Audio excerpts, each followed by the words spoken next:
लाइट चली गई, the light went of. मुझे लेटने की ज़रूरत है, I need to lie down.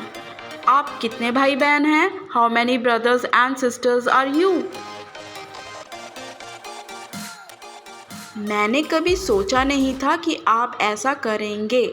I never thought you would do this. आइए इंग्लिश के प्रैक्टिकल क्लास में कुछ इम्पॉर्टेंट सेंटेंसेस। वह कौन है? Who is he? वह कौन है? Who is he?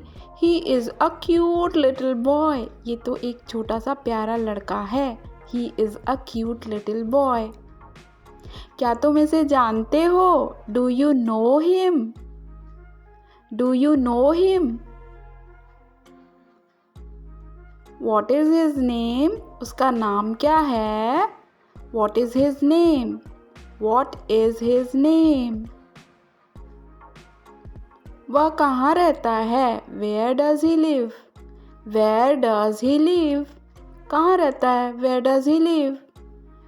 वह किसका बेटा है? Whose son is he? Whose son is he? मुझे तो इससे बात करने की इच्छा हो रही है।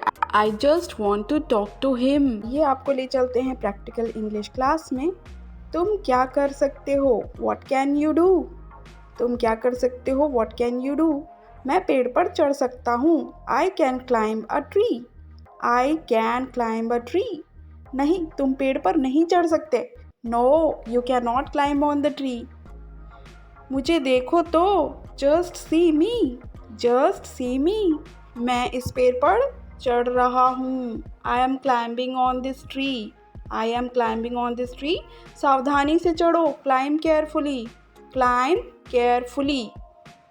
नहीं तो तुम गिर जाओगे। Otherwise you will fall. Spoken English classes और ग्रामर के लिए सब्सक्राइब कीजिए आज ही वन हिट क्लासेस।